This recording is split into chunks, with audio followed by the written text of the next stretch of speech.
আজকে আমার আলোচনার বিষয় হেগেলের এপিস্টেমোলজির সেকেন্ড পার্ট, অর্থাৎ ফার্স্ট পার্ট এপিস্টেমোলজি পার্ট 1 এর আগে আমি রেকর্ড করেছি। তো আজকে আমার হেগেলের এপিস্টেমোলজির সেকেন্ড পার্ট বা তার ফিলোসফির সেকেন্ড পার্ট। আমি ফার্স্ট পার্টে যেখানে শেষ করেছি সেখান থেকে আজকে শুরু করব। হেগেল দেখিয়েছেন যে কীভাবে দ্বান্দ্বিক পদ্ধতিতে নেতিকরণ করে স্থিতি, তার বিরোধিতা এবং তারপর তার থেকে সমন্বয়ে একটি জ্ঞানের উৎপত্তি হয়, এটা তিনি দেখিয়েছেন দ্বান্দ্বিক পদ্ধতিতে। অর্থাৎ প্রথমে একটি বস্তু, তার বিরোধী বস্তু, প্রথম বস্তুটি যদি বাদ হয় দ্বিতীয় বস্তুটি প্রতিবাদ এবং তাদের বিরুদ্ধে দিয়ে সংবাদ, এইভাবে জ্ঞানের প্রক্রিয়া এগিয়ে চলে। তো এখানে কিন্তু হেগেল মনের সক্রিয়তাকে বিশেষভাবে প্রাধান্য দিয়েছেন। মনের সক্রিয়তা, মন যদি না থাকে, মনের সক্রিয়তা যদি না থাকে, তাহলে বস্তু থেকে কিন্তু জ্ঞানের উৎপত্তি হওয়া সম্ভব নয়। তিনি এই যে মনের সক্রিয়তা যেটা বর্ণনা করেছেন, মন যেখানে বিষয়ের ওপর প্রযুক্ত হয় এবং নিজের মনকে প্রযুক্ত করে, সেই বিষয়টা তিনি যেখানে যে গ্রন্থে ব্যক্ত করেছেন, সেই গ্রন্থটির নাম হলো দ্য ফেনোমেনোলজি অব মাইন্ড। তিনি প্রথমে বলেছেন যে মানুষ যখন প্রথম স্তর, তার ইন্দ্রিয়ানুভূতির প্রথম স্তর, তখন সে কিন্তু মনকে ব্যবহার করে না। তখন সে মনটা একটা জৈবিক অভিব্যক্তির মতো থেকে যায়। সেখানে বস্তুর সংবেদন এসে পড়ে, ইন্দ্রিয়ানুভূতি থেকে একটা ছাপ এসে মনের মধ্যে পড়ে। সেই সময় সে কিন্তু বোধ, বুদ্ধি বা চেতনা দিয়ে সেটিকে জ্ঞান, তার থেকে সে জ্ঞান আহরণ করতে অক্ষম থাকে সেই অবস্থায়। সুতরাং বহির্জগতের বস্তুর প্রতি সে যখন নিজেকে সমর্পণ করে, তখন সে বহির্জগতের বস্তুর দ্বারা নিয়ন্ত্রিত হয়। বহির্জগতের বস্তুকে সে কিন্তু নিয়ন্ত্রিত করতে পারছে না, তখন তার স্বনিয়ন্ত্রণ ক্ষমতাটা থাকে না। এরপর আস্তে আস্তে বস্তুর জ্ঞান থেকে তার মনের সচেতনতা বাড়তে থাকে এবং তখন মন অনুভূতির জগৎ থেকে বিচ্ছিন্ন হয়। অর্থাৎ তার জ্ঞানটা হয়ে ওঠে সচেতন বিষয়ী, অর্থাৎ সে হয়ে যায় সাবজেক্ট আর তার বিষয় হয়ে যায় অবজেক্ট। অর্থাৎ সে যখন সাবজেক্ট হচ্ছে, তার মন কিন্তু সেখানে সচেতন হয়ে যাচ্ছে। সে সচেতনভাবে বহির্জগতের বস্তুর জ্ঞান আহরণ করছে। এই সময় সে নিজেকে বস্তু থেকে পৃথক করতে সমর্থ হয়। যখন প্রথম অবস্থায় বস্তুকে সে সংবেদনের মধ্যে নিয়েছে, ইন্দ্রিয়ানুভূতির মধ্যে নিয়েছে, তখন কিন্তু সে বস্তুটির স্বরূপ সম্পর্কে বা নিজের মনের নিয়ন্ত্রণ সম্পর্কে সচেতন ছিল না। তার মনে কতগুলো ছাপ ছিল, তার থেকে কোনো জ্ঞান হতো না। কিন্তু পরবর্তীকালে তার মনের সচেতনতা, বস্তুর জ্ঞান থেকেই তার মনের সচেতনতা বাড়তে থাকে। সে মনকে নিয়ন্ত্রণ করতে পারে, নিয়ন্ত্রণ করে সে বস্তুর ওপর আরোপ করে সে তার থেকে জ্ঞান আহরণ করতে পারে। এই সময় সে সচেতন হয়ে ওঠে। কিন্তু তারপর সচেতন হয়ে উঠে সে বুঝতে পারে তার মন হচ্ছে সাবজেক্ট, যে জানতে চায় সাবজেক্ট, এবং যেটা অবজেক্ট, যার বিষয় জানতে চায়। অর্থাৎ সাবজেক্ট আর অবজেক্ট এক হয়ে যায় তার মনের মধ্যে। অবজেক্টের উপর তার প্রথম অনুভূতি এবং তারপর তার থেকে তার সচেতনতা, অর্থাৎ সে তখন জানতে চায় বস্তুটি সম্পর্কে, তখন তার মন সচেতন হয়ে ওঠে। এর আগে সেটা ছিল না, সেই জন্য সে জ্ঞান আহরণ করতে পারতো না। কিন্তু যখন অবজেক্ট আর সাবজেক্ট মিলিত হয়ে যাচ্ছে, এক হয়ে যাচ্ছে, তখন সে সচেতন হচ্ছে। এই অবস্থাটাকে সচেতনতার অবস্থা বলে। অর্থাৎ সাবজেক্ট আর অবজেক্ট এক হয়ে যাচ্ছে, এই সচেতন অবস্থাকে বলে কনসাসনেস। এরপর কনসাসনেস আরও বৃদ্ধি পেতে থাকে, আস্তে আস্তে আস্তে আস্তে সে ক্রমাগত উন্নতি করতে থাকে। তখন সে হয়ে যায় আত্মসচেতন, বা এই আত্মসচেতন অবস্থায় ওই সাবজেক্ট আর অবজেক্টের মধ্যে বিরোধটা আর থাকে না।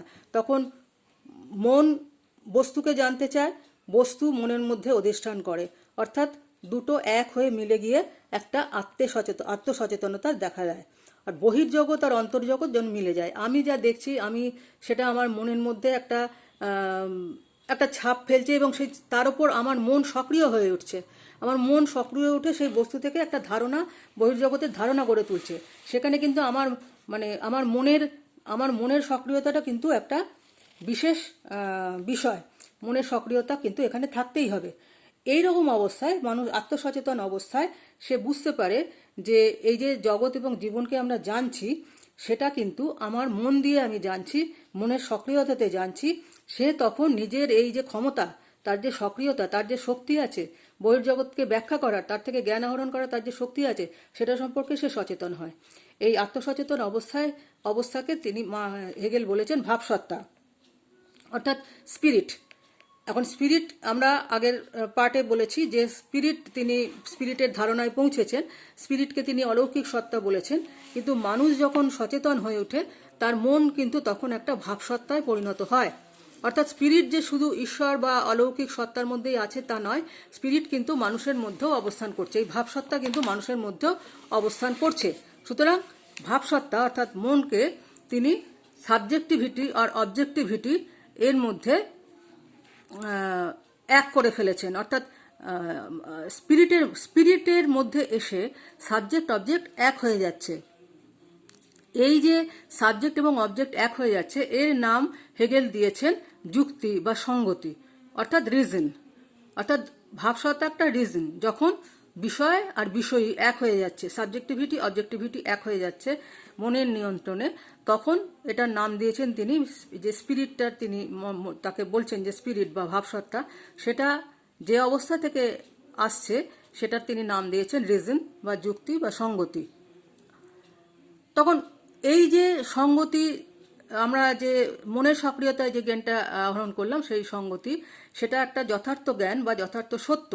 এই সত্য জ্ঞান সম্পর্কে কিন্তু তখনই একমাত্র উপলব্ধি করা যায় এই সত্য জ্ঞানকে। অর্থাৎ স্পিরিট বা ভাবসত্তার উপস্থিতিকে হেগেল ভীষণভাবে স্বীকার করেছেন, এবং ভাবসত্তার উপস্থিতি ছাড়া কোনো বিষয়ে জ্ঞান কিন্তু সম্ভব নয়। যতই বস্তু জগতে জ্ঞানের বিষয় ছড়িয়ে থাকুক, যতক্ষণ না ভাবসত্তা আমাদের মন সেটাকে গ্রহণ করছে, মনের ভেতর সেটাকে বহির্জগৎকে অন্তর্জগতে যতক্ষণ না লীন করে নিচ্ছে, নিহিত করে নিচ্ছে, ততক্ষণ পর্যন্ত কিন্তু আমরা সত্যের সন্ধান পাব না।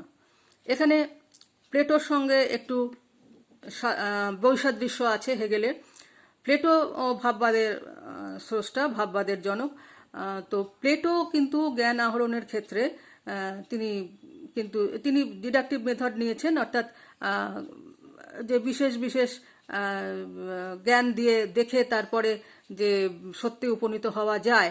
কিন্তু এর বিয়ন্ড দিস, অর্থাৎ শেষ পর্যন্ত দেখা গেল এটা ফলস। উনি যুক্তি দিয়ে প্রমাণ করেছেন যে কোনো কোনো জ্ঞান যেটা আমরা দেখতে পাচ্ছি অথচ সেটা পরে দেখা গেল সেই জ্ঞানটা সত্য নয়, এটা তিনি যুক্তি দিয়ে দেখিয়েছেন। তাহলে আমি জ্ঞান আহরণ করে বস্তু জগতের সঙ্গে নিজেকে মিলিয়ে যে জ্ঞান আহরণ করছি শেষ পর্যন্ত দেখা যাচ্ছে সেটা ফলস, সেটা ট্রুথ নয়। তাহলে এভাবে তো আমরা কিছুই জানতে পারবো না, শেষকালে সেই জ্ঞানটা হয়ে যাবে নাথিংনেস, অর্থাৎ কোনো জ্ঞানই আসলে হলো না। এইভাবে যদি এগোতে থাকি তাহলে প্লেটোর সঙ্গে হেগেলের এখানেই তফাৎ।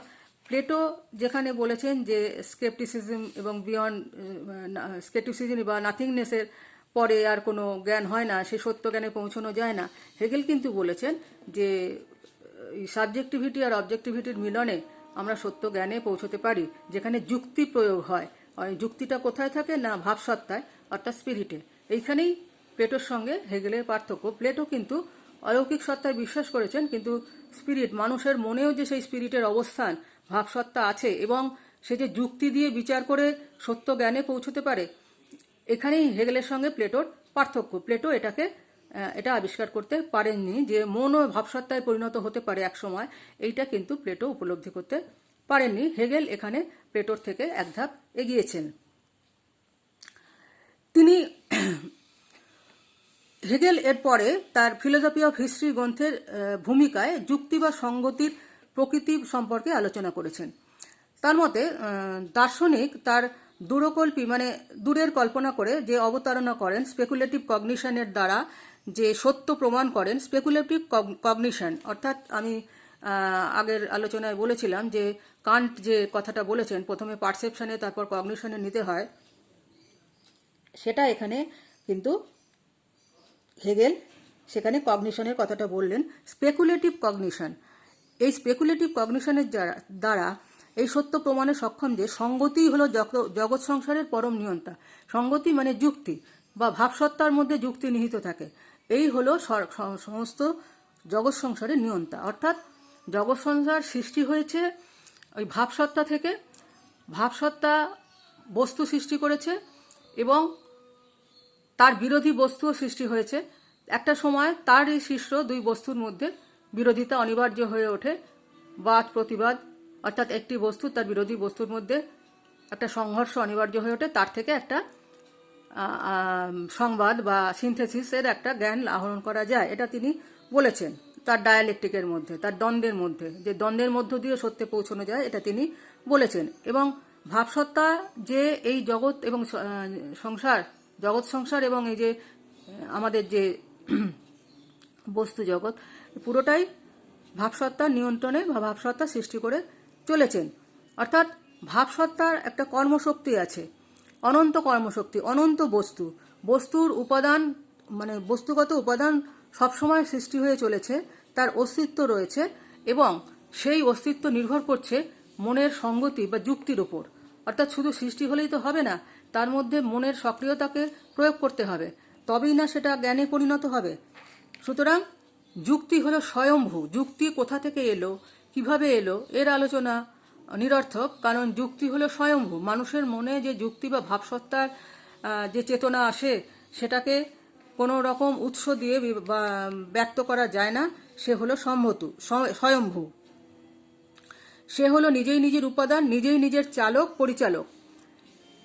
এ এক সর্বশক্তিময় অনন্ত সত্তা, যা নিরবিচ্ছিন্নভাবে নিজেকে ব্যক্ত করে চলেছে বিশ্ব সংসারের মধ্য দিয়ে, এবং পৃথিবীর ইতিহাস সবসময় এক যুক্তিময় পথ ধরে অগ্রসর হয়ে ঘোষণা করে চলেছে সংগতির গৌরব গাথা। অর্থাৎ এটা একটা সর্বশক্তিময় অনন্ত সত্তা হিসেবে হেগেল দেখেছেন। সে নিজেকে নিরবিচ্ছিন্নভাবে ব্যক্ত করে চলেছে, বিভিন্ন ঘটনা, বিভিন্ন বস্তুর মধ্য দিয়ে নিরবিচ্ছিন্নভাবে নিজেকে ব্যক্ত করে চলেছে। আর এই যুক্তির পথ ধরে, যুক্তিময় পথ ধরে সে এই সংগতি, এই যে জ্ঞানের যে যুক্তিময় যে জ্ঞান, যে সংগতি, তার ঘোষণা সে ব্যক্ত করে চলেছে। যখন মন স্পিরিটে পরিণত হয়, ভাবসত্তায় পরিণত হয়, তখন তার কয়েকটা বৈশিষ্ট্য দেখা দেয়। কয়েকটা বৈশিষ্ট্য বললে ভুল হবে, মূল বৈশিষ্ট্য হলো স্বাধীনতা। এবারে স্পিরিট বা ভাবসত্তা যখন আমাদের মনে সৃষ্টি হয়, মানুষের মনে, তখন কি করে সেটা স্বাধীনতা হয়? এখন ব্যাপারটা হচ্ছে বস্তু জগতের একটা অভিকর্ষ আছে, অর্থাৎ মাধ্যাকর্ষণ শক্তিতে বস্তু জগৎ, পৃথিবীতে বস্তু জগৎ একটা মাধ্যাকর্ষণ শক্তির দিকে আকৃষ্ট হয়, সে অভিকর্ষের দিকে চলে। কিন্তু ভাবসত্তার কোনো অভিকর্ষ নেই। ভাবসত্তার তার অভিকর্ষ কোনো একটা নির্দিষ্ট মুখে একমুখী হচ্ছে না, সে কিন্তু এগিয়ে চলেছে তার নিজস্ব খুশি, নিজস্ব মনের চালনায় সে এগিয়ে চলেছে। তো যখন সাবজেক্ট বা আমাদের মন বা যুক্তি যখন নিজের পথে এগিয়ে চলে, তার কোনো অভিকর্ষ নেই, সে কোনো অভিকর্ষের দিকে, বস্তু জগতের অভিকর্ষ আছে, সে অভিকর্ষের দিকে এগোচ্ছে। কিন্তু ভাবসত্তার কোনো অভিকর্ষ নেই, কোনো দিকে সে এগোচ্ছে না, সুতরাং সে স্বাধীন হিসেবে সে করতে পারে। বস্তু থেকে ভাবসত্তাকে পৃথক করা যায়। অর্থাৎ যখন ভাবসত্তা স্বাধীন হচ্ছে, তখন সে কিসের ওপর তার মনকে প্রয়োগ করবে আর কিসের উপর করবে না, সেটা তার স্বকীয়তা, তার নিজস্বতা, এটাই হচ্ছে তার স্বাধীনতা। তার জ্ঞান, আমরা অবশ্যই বলবো, তার জ্ঞান কিন্তু বহির্কেন্দ্রের উপর নির্ভরশীল। কিন্তু ভাবসত্তার বৈশিষ্ট্য স্বাধীনতা অভিকর্ষের সম্পূর্ণ বিপরীত অবস্থা সূচিত করে। অর্থাৎ এই স্বাধীনতার অর্থ হলো এই যে ভাবসত্তার কোনো বহিঃকেন্দ্র নেই। বস্তু জগতের বহিঃকেন্দ্র আছে, কিন্তু ভাবসত্তার বহিঃকেন্দ্র নেই, সে নিজেই নিজের কেন্দ্র। বস্তুর মতো তার অস্তিত্ব বহিঃশক্তির উপর নির্ভরশীল নয়, সে নিজেই নিজের অস্তিত্ব, নিজেই নিজের নির্ভরশীল। এই স্বয়ম্ভূ ও স্বনির্ভর, সেই জন্যই সে স্বাধীন। সে স্বয়ম্ভূ, স্বনির্ভর, তাই সে স্বাধীন। অর্থাৎ ভাবসত্তার এই স্বনির্ভর অবস্থিতি অথবা স্বাধীন অবস্থা সম্ভব হচ্ছে আত্মসচেতন মনের ক্রিয়াশীলতায়। আত্মসচেতন মনের ক্রিয়াশীলতায় অর্থাৎ আমরা যখন, মানুষ যখন আত্মসচেতন হবে, সে যখন মনের আত্মসচেতন দিয়ে জ্ঞান আহরণ করার চেষ্টা করবে, তার মধ্যে বিষয় মিলে যায়, এটা আমরা আগেও বলেছি। এবং সে আস্তে আস্তে আবিষ্কার করে যে সে নিজেই বিষয়, সে নিজেই জানতে চাইছে,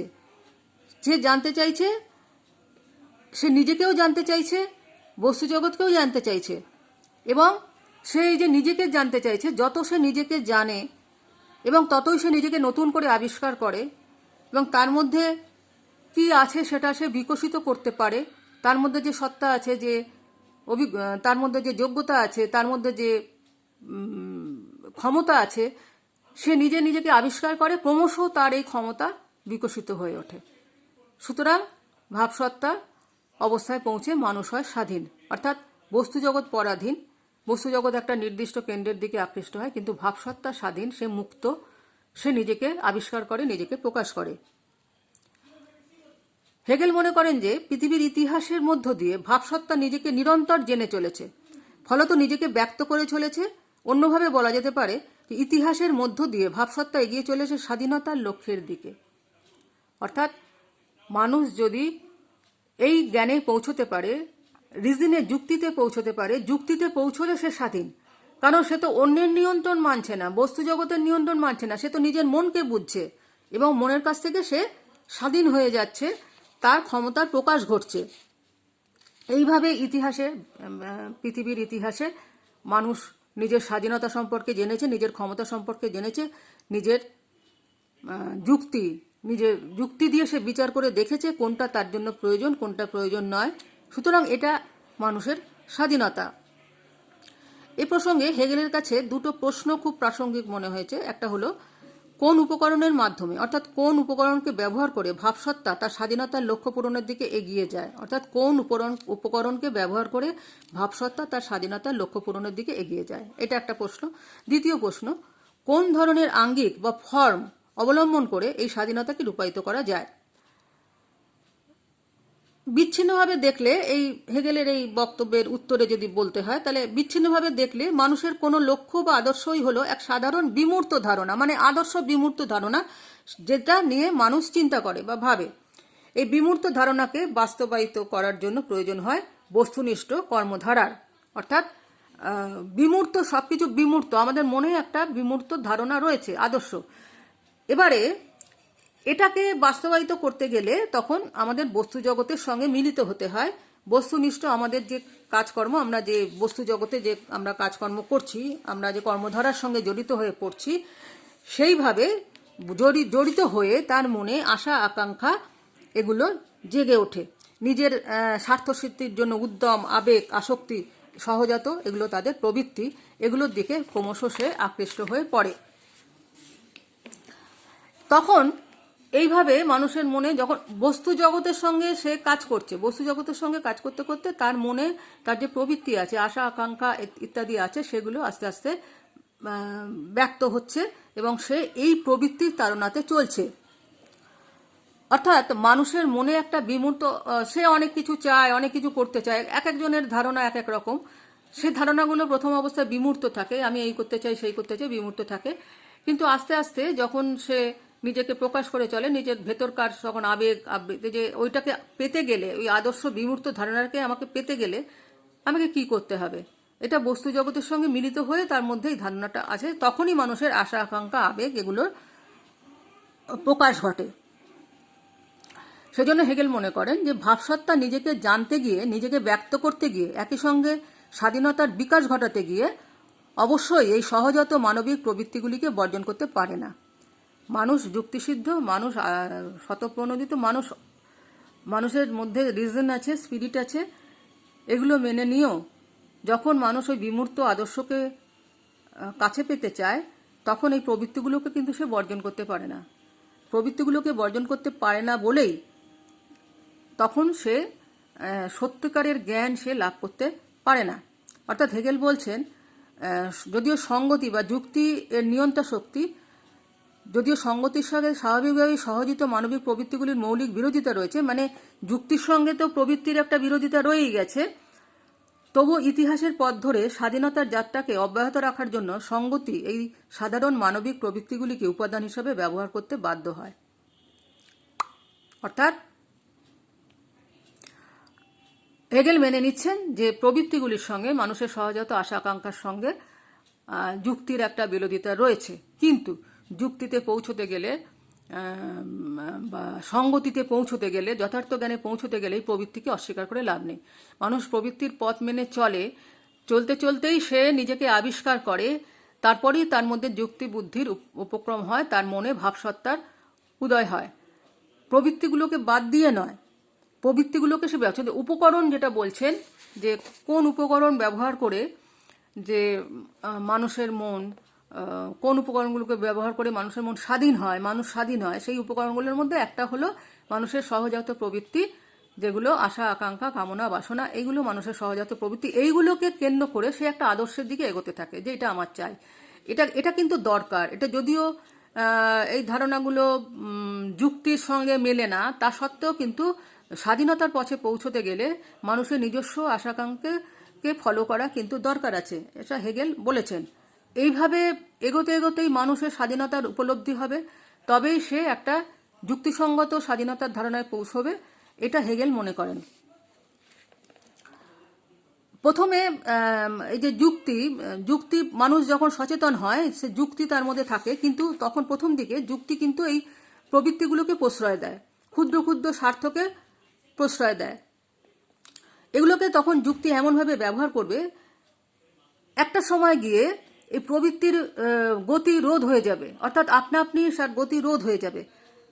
এবং এই পাশব প্রবৃত্তির গতি রোধ হলে তখন কিন্তু যুক্তি কাজ করতে শুরু করবে। পাশব প্রকৃতি মানে যুক্তি একটা সময় তাদেরকে পরিচালিত করছে, যে তোমরা, মানুষ নিজের মনকে পরিচালিত করছে যে আমার এটা চাই, কিন্তু একটা সময় গিয়ে যুক্তি দিয়ে সে বুঝতে পারে আমি কিসের পেছনে ছুটেছি সেটা অবাস্তব, যার পেছনে ছুটছি সেটা অবাস্তব।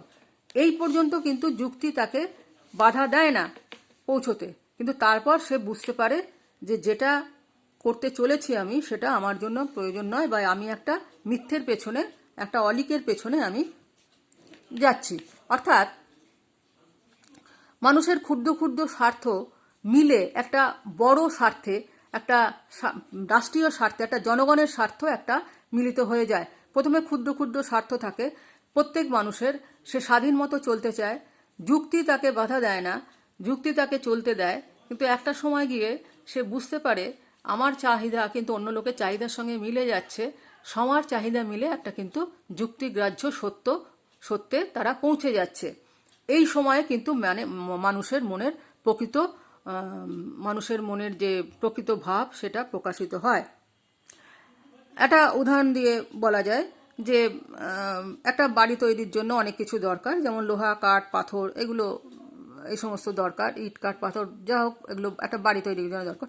এগুলো তো আলাদা আলাদা বস্তু, এগুলো আলাদা আলাদা বস্তুগুলোকে জড়ো করে এবং আগুনের সাহায্যে সেটাকে ব্যবহার করে, আগুনের সাহায্যে, আগুনেরও দরকার হয়, ব্যবহার করে সেটা একটা গৃহ নির্মাণ করছে, একটা বাড়ি নির্মাণ করছে। তাহলে এই যে পদার্থগুলো আলাদা আলাদা হয়ে একসঙ্গে একটা গৃহ নির্মাণ করলো, গৃহটা কিন্তু পদার্থগুলোর থেকে আলাদা।